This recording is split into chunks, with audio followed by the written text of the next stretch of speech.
Young Journalist of the Year was taken out this year by the Nine Network's Alexis Daish, one of this state's most promising young journalists.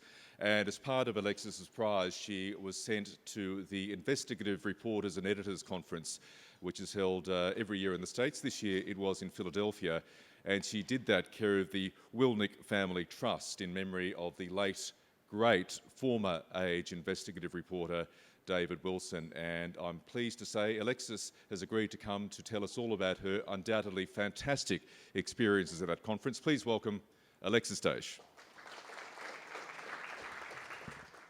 Good afternoon. Thank you very much for that. As has been said, I was very lucky to have the opportunity to head over to Philadelphia last month for the Investigative Reporters and Editors Conference. It's a 4.5-day conference, and it's organised with workshops that are either based on investigating particular kinds of issues, for example, investigating illegal student housing, which actually ended up being really useful because I used what I learned and I came home and researched that here and ended up doing a story on it based here in Melbourne. But the other side of the workshops was based on building specific skills. And of about 2,000 journalists that were at this conference this year, I was the only Australian journo, which in itself set a really interesting stage in terms of learning how they do things differently over there and their attitudes towards approaching stories. One of the most obvious things is that I noticed is that when their reporters are talking about how they've tackled a story, they're constantly asking themselves, how do I make this story bigger and better? Or what more questions can we ask? How can we communicate this more strongly? Or in the case of broadcast journalism, how can we make this more visually powerful?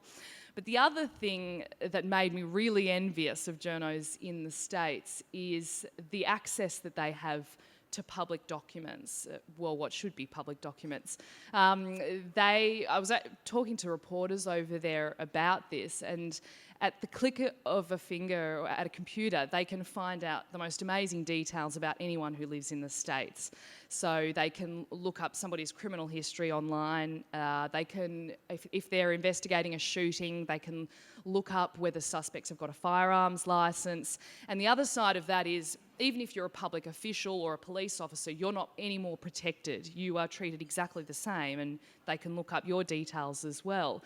So that was it was really apparent to me that there is an attitude over in the States that as a journalist you have a right to know because it is in the public interest, which is a stark difference to what I believe is the attitude here, where as a journalist you have to prove you have a right to know, and therefore it may be in the public interest. So that difference was really huge, and as I said, it made me very envious because, of course, when you have the freedom to look up those things, it really broadens your scope for investigating.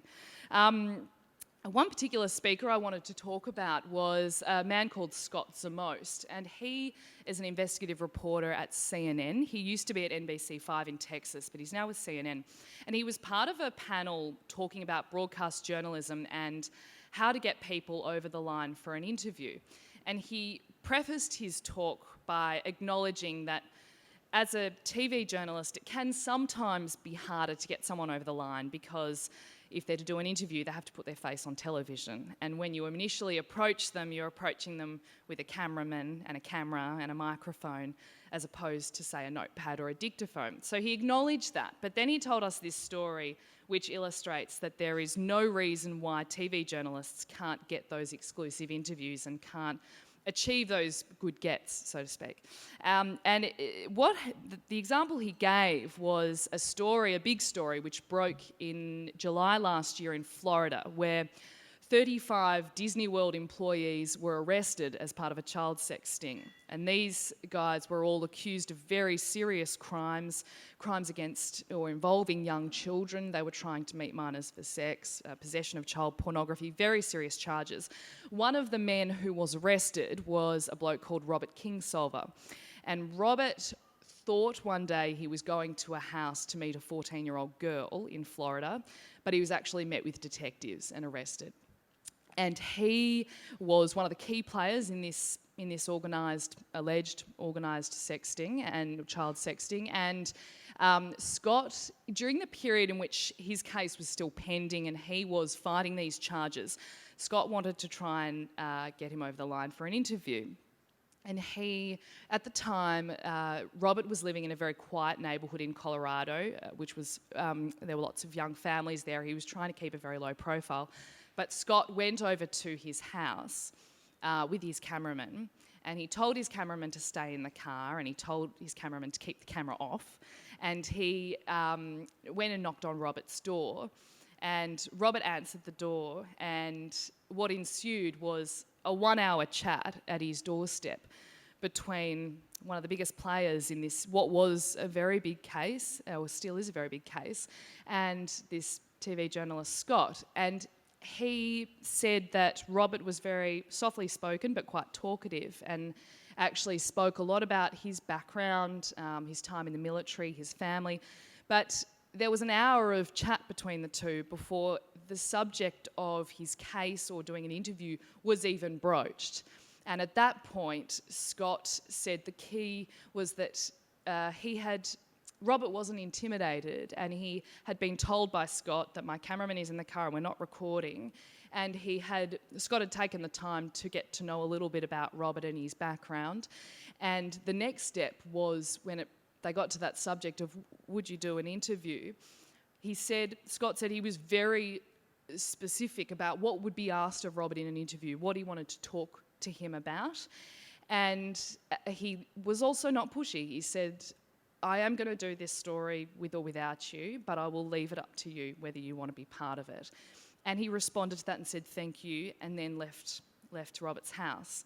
And then at about midnight that night, Robert called Scott and said he wanted to do an interview. And he did it the next day, and he got an exclusive interview with Robert, who was a very big part of this case. And the key factors which made Robert feel as though that he could trust Scott was that he had made the effort to go and speak with him face to face and understand his background and learn where he was coming from before he even broached the subject of, would you do an interview? So that was really interesting to hear and really inspiring to hear, because often when we're out chasing the daily news, it can be intimidating when you've got a camera with you all the time and a microphone. But that really was a case in point where if you may not get it that day, but if you go and make the effort to get to know someone, it can really reveal a lot of insight if you get that interview. Aside from that, above everything else, the conference really was an eye-opener into the dedication that the States has to investigative journalism, or the commitment, I should say. NBC San Francisco, for example, has 12 reporters alone who are part of their investigative team. So they don't do any of the daily news. They are in a corner of the newsroom calling people, sifting through documents, holding people accountable.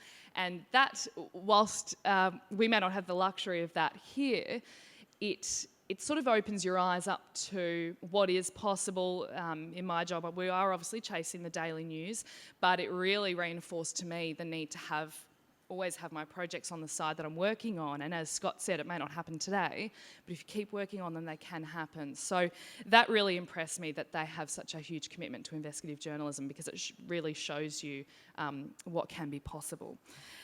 Lastly, I would just like to say a huge thank you to Joe Nichols. I know she couldn't be here today, but she sponsored the award, and I am so grateful for the opportunity. I am really hoping to go back to the conference next year, which is in New Orleans.